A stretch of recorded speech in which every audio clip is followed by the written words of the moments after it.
Nabi Isa diutus kepada kaum yang hobinya bunuh Nabi. Nabi tidak suka selera mereka bunuh. Ya. Mereka bunuh. Akhirnya mereka pun berusaha membunuh Nabi Isa alaihissalam. Allah Subhanahu wa taala berfirman, bagaimana mereka bangga, mereka menyangka mereka telah berhasil menangkap Nabi Isa dan mereka menyangka mereka telah berhasil menyalib Nabi Isa. Kata Allah, wa qaulihim inna qatalna al-masiha Isa bin Maryam rasulullah. Sebagaimana perkataan orang Yahudi, mereka berkata kami telah berhasil membunuh Masih Isa bin Maryam, utusan Allah telah berhasil kami bunuh. Bayangkan mereka bunuh, mereka bangga berhasil membunuh Nabi. Kata Allah, wa ma qataluhu wa ma salabuhu. Mereka tidak pernah membunuh Nabi Isa dan mereka tidak pernah menyalib Nabi Isa. Walakin syubbiha lahum. Tetapi ada orang diserupakan dengan Nabi Isa. Kata Allah, barrafa'ahu Allahu ilaihi dalam ayat selanjutnya. Bahkan tetapi yang benar Allah mengangkat Nabi Isa kepada Allah Subhanahu wa taala. Jadi versi Islam demikian. Nabi Isa tidak meninggal. Tapi ada orang diserupakan dengan Nabi Isa. Siapakah orang yang diserupakan Nabi Isa? Terjadi perselisihan dalam Injil-Injil. Dalam Injil Barnabas dikatakan namanya adalah Yudas Iskariot. Dalam Injil ini mengatakan seorang murid Nabi Isa yang dia mengatakan biar saya yang tertangkap wahai guruku, jangan engkau, ya. Intinya demikian, ya. Ada yang mengatakan pengkhianat yang dia melaporkan kepada Romawi dan dia murid Nabi Isa, akhirnya dia berkhianat, dia menunjukkan tempat Nabi Isa. Tatkala tiba di sana tiba-tiba Nabi Isa diangkat dan wajah dia dirubah menjadi wajah Nabi Isa. Kita tidak tahu siapa orang tersebut, tapi kita yakin Allah mengatakan, ya, ada orang yang diserupakan kepada Nabi Isa dan itulah yang ditangkap dan itulah yang disalib, bukan Nabi Isa. Adapun Nabi Isa selamat, barrafa'ahu Allahu ilaihi. Allah mengangkat Nabi Isa alaihissalam. Dia tidak dibunuh dan dia tidak disalib. Haleluya, haleluya. Shalom alaikum bismillahirrahmanirrahim. Salam Aki. Aku kabarkan Injil keselamatan. Bapak Ibu Rusi Tuhan, ketemu lagi dengan saya Evangelis Avraham Effendi Usman. Bagaimana kabar Bapak Ibu semua? Tentu luar biasa. Dah saudaraku, kali ini kita akan membahas ada dua ayat Al-Quran. Yang satu ayat sering dipakai, sering dibahas khususnya oleh para mu'alaf. Dan yang sering sekali memakai ayat ini adalah Ustadz Munzir Sitomorang. Di setiap pengajian Ustadz Munzir Sitomorang, dia selalu membahas Alkitab. Dia kutip firman Tuhan, lalu dia tafsirkan menurut udelnya mereka. Ya, sering sekali mengatakan bahwa Yesua HaMasyiah atau Yesus Kristus tidak mati di atas kayu salib, tetapi yang mati itu adalah orang yang diserupakan. Bapak Ibu, sebenarnya hal ini sangat sering kita ulas, sangat sering kita sampaikan. Tetapi berhubung ada banyak sekali komentar yang mengatakan bahwa Yesus Kristus tidak mati di salib, saya rasa setiap hari ada orang yang baru yang hadir di kolom komentar kita. Maka kita perlu mengupas kembali saudaraku. Sekaligus kita bertanya, siapa yang mati di atas kayu salib itu? Kalau memang engkau tidak yakin yang mati di atas kayu salib itu adalah Yesus Kristus, lalu siapa yang mati di atas kayu salib itu? Kalau Anda katakan itulah orang yang diserupakan, siapa nama pribadi orang yang diserupakan di atas kayu salib tersebut? Kalau dalam Alkitab sudah jelas sekali, yang mati di atas kayu salib itu adalah Adonai Yesua HaMasyiah, Yesus Kristus. Tidak ada orang yang diserupakan. Dibuktikan ketika dia digebukin, dia diteriakin, dia diludahin, dia dicaci maki, dia dihina, dipertanyakan hal-hal yang macam-macam oleh orang yang mendakwa dia, yang ingin membawa dia ke mahkamah. Dia sedikit pun tidak pernah membela dirinya. Dia ditendang, dipukulin, ditampar, dipakai mahkota duri, dibawa ke bukit Golgota. Sepatah kata pun tidak ada keluar pembelaan dari ucapan Yesus Kristus, Yesua HaMasyiah. Dia tidak pernah mengatakan, ini bukan aku, tetapi orang yang diserupakan. Bukan aku. Tidak pernah keluar ucapan itu. Dia terima saja. Biasanya orang yang tidak mengalami, pasti orang tersebut akan bela diri. Orang itu akan teriak, ini bukan Yesus Kristus, tetapi aku inilah temannya, sahabatnya, kerabatnya. Dia sudah diangkat oleh Allah. Tetapi pribadi tersebut tidak pernah membela dirinya sepatah kata pun. Ya, tidak pernah. Nah, jangan berdasarkan kitab mereka. Mereka mendakwa, mereka mengatakan yang mati di atas kayu salib itu adalah bukan Yesus Kristus, tetapi orang yang diserupakan. Ini ayat yang sering sekali dipakai oleh Munzir Sitomorang dan teman-temannya Bapak Ibu. Yang pertama sekali dalam surat An-Nisa. Dalam surat An-Nisa ayat 157. Wa qaulihim inna qatalnal masiha Isa bin Maryam rasulullah wa ma qataluhu wa ma salabuhu walakin syubbiha lahum wa innal ladzina ikhtalafu fihi lafi syakkin minhu ma lahum bih min ilmin illa taba'ad dhanna wa ma qataluhu yaqinan. Artinya, dan kami hukum juga karena ucapan mereka, sesungguhnya kami telah membunuh Al-Masih Isa putra Maryam Rasulullah, padahal mereka tidak membunuhnya dan tidak pula menyalibnya. Mereka tidak membunuhnya dan tidak pula menyalibnya, tetapi yang mereka bunuh adalah orang yang diserupakan dengan Isa. Sesungguhnya mereka yang berselisih pendapat tentang pembunuhan Isa selalu dalam keraguan-raguan tentang yang dibunuh itu. Mereka benar-benar tidak tahu siapa sebenarnya yang dibunuh itu, melainkan mengikuti prasangkaan belaka. Jadi mereka tidak yakin telah membunuhnya. Saudaraku, saya ketika membaca ayat ini, kadang-kadang saya mau ketawa, tidak enak. Saya tidak ketawa, rasanya saya kepingin ketawa. Kenapa? Orang yang membunuh Yesus Kristus katanya itu tidak yakin yang dibunuh itu Yesus atau tidak. Tetapi sebagaimana saya katakan tadi, Yesus Kristus tidak pernah keluar ucapan yang meragukan orang-orang di sekitarnya. Artinya, dia tidak pernah mengatakan bahwa aku ini bukan Yesus, kalian salah tangkap, kalian salah bunuh. Tidak. Ratusan mata, disaksikan oleh ribuan mata, malah tertulis dengan jelas yang dibunuh itu adalah Yesus Kristus. Sedikit pun mereka tidak ragu-ragu terhadap siapa yang dibunuh itu, apakah Yesus yang dibunuh atau bukan. Tidak ada keraguan sedikit pun pada mereka. Dengan yakin, dengan mantap bahwa yang dibunuh itu adalah Yesus Kristus. Ketika terjadi tanya jawab, Yesus tidak pernah membantah sedikit pun dan tidak ada keluar kata-kata pembelaan yang diucapkan oleh Yesus. Ya, tidak pernah. Alkitab dengan jelas sekali menulis.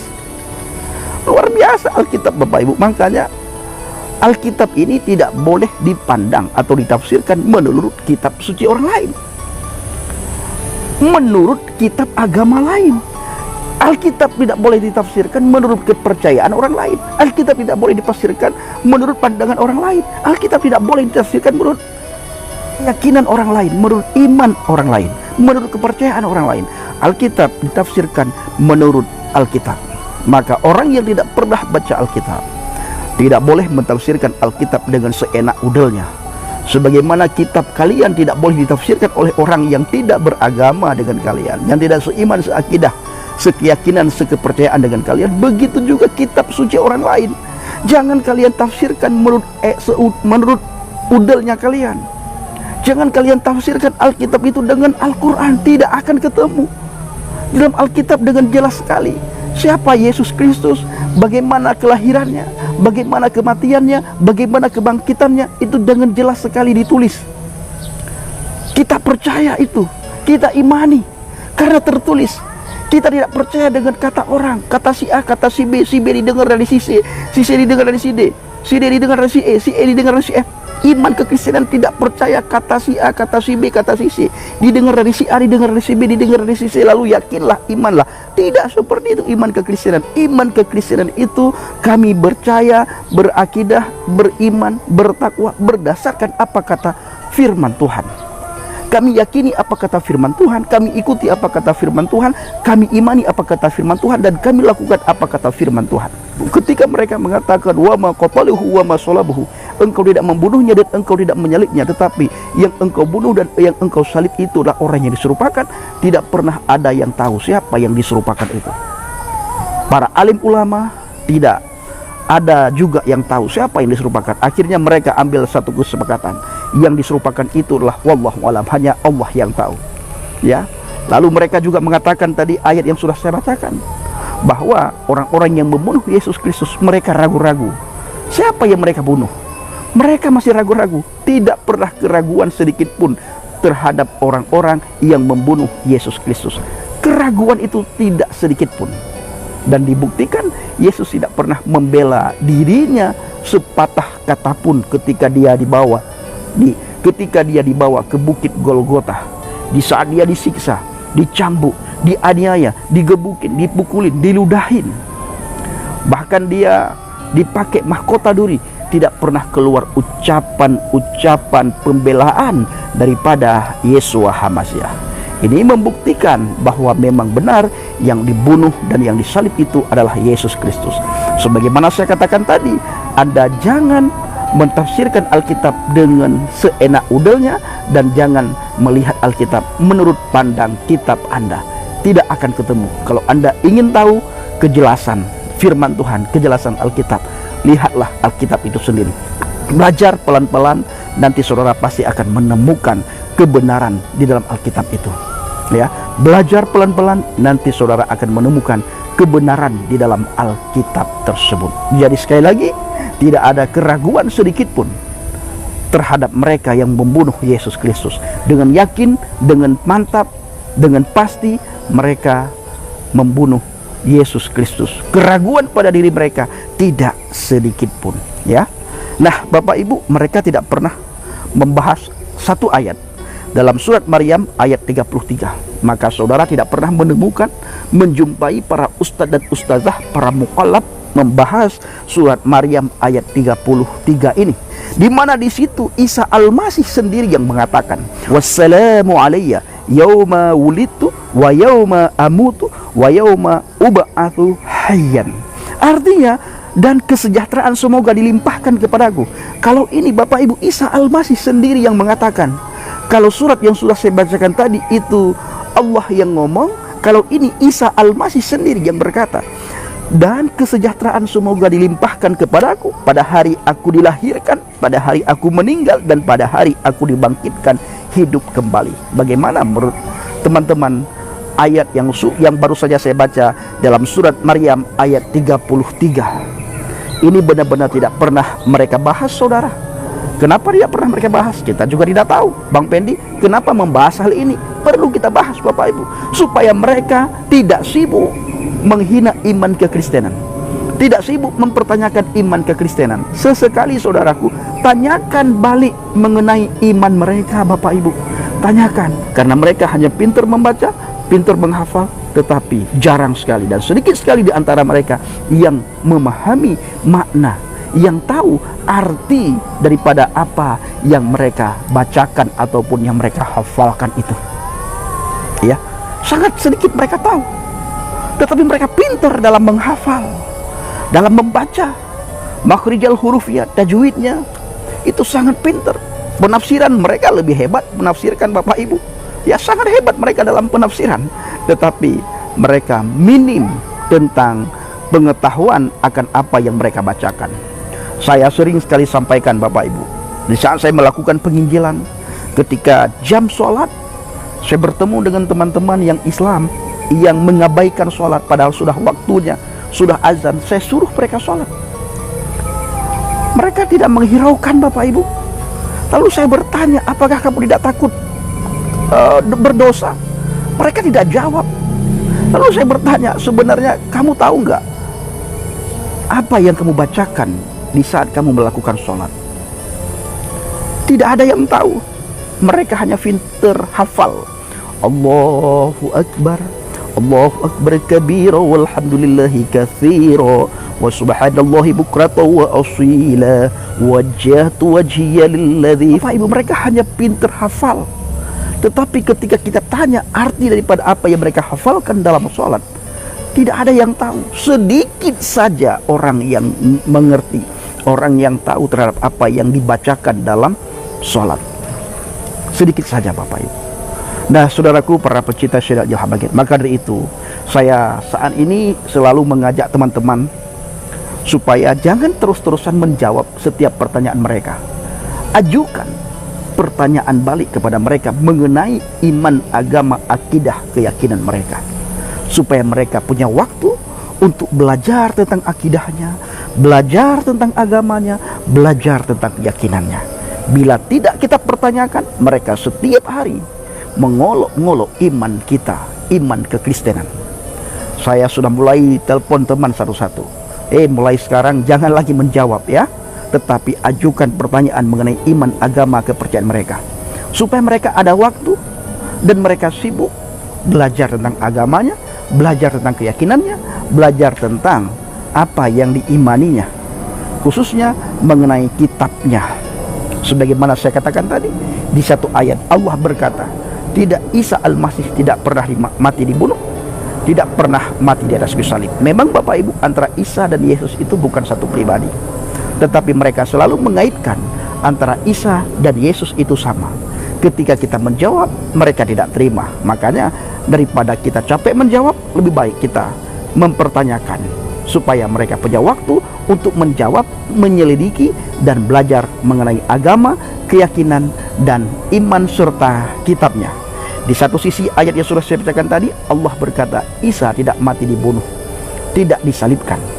Di satu sisi yang lain, Isa sendiri yang ngomong, salam sejahtera semoga dilimpahkan kepadaku pada hari aku dilahirkan, pada hari aku meninggal, dan pada hari aku dibangkitkan hidup kembali. Nah, bagaimana menurut teman-teman mengenai apa yang kita bahas ini? Silahkan komentar dengan sopan, tanpa menghina, mencaci maki, mengolok-ngolok. Saudaraku, kiranya video singkat ini benar-benar menjadi berkat bagi kita semuanya. Saya mengucapkan terima kasih kepada Bapak Ibu yang selalu mendukung penginjilan Habaget, baik melalui doa, dana, motivasi, maupun support saudara. Terus dukung dalam doa dan bawa pelayanan Habaget, pelayanan kita Bapak Ibu ke dalam doa syafaat saudara, agar melalui pelayanan kita, ketika kita melakukan penginjilan di lapangan, mereka terbuka hatinya, terbuka pikirannya untuk menerima Dia sebagai Tuhan dan Juru Selamat. Karena di bawah kolong langit ini tidak ada nama yang bisa menyelamatkan umat manusia selain di dalam nama Yesus Kristus. Yesus berkata dalam Injil Yohanes 14 ayat yang ke-6, Akulah jalan, kebenaran, dan hidup. Tidak ada seorang pun yang datang kepada Bapa kalau tidak melalui aku. Di akhir video, saya selalu mengajak saudara semuanya untuk memastikan diri saudara berada di atas fondasi iman yang benar, berada di dalam firman Tuhan. Kalau kita berada dalam firman Tuhan, ada cahaya ilahi, ada nur Tuhan yang menyinari hati dan pikiran kita dan menyinari langkah kita, saudaraku, sehingga kita tidak tersandung dan kita tidak pindah haluan, kita berjalan di rel masing-masing. Yakinlah saudara bahwa di bawah kolong langit ini tidak ada nama yang bisa menyelamatkan kita selain di dalam nama Yesus Kristus. Siapa Dia? Ana wal abi wahid, aku dan Bapa adalah satu. Kalau engkau melihat aku, maka engkau melihat Dia yang mengutus aku. Ini adalah kata Yeshua HaMashiach sendiri yang tertulis dengan jelas di dalam Alkitab. Seperti saya katakan yang sudah-sudah, kita beriman bukan berdasarkan kita mendengar dari si A mengutip dari si B mendengar dari si D mendengar dari si E, lalu yakinlah, imanilah. Iman kekristenan tidak seperti itu. Kita beriman berdasarkan apa kata firman Tuhan. Kiranya video singkat ini benar-benar menjadi berkat dan wawasan bagi kita semuanya, menjadi perbandingan bagi kita semuanya. Shalom alaikum bishim HaMashiach. Salam Aki, aku kabarkan Injil keselamatan. Bapak Yahwi bishim Adonai Yeshua HaMashiach, Ruach Kudus memberkati kita semua. Haleluya, salam murtadin.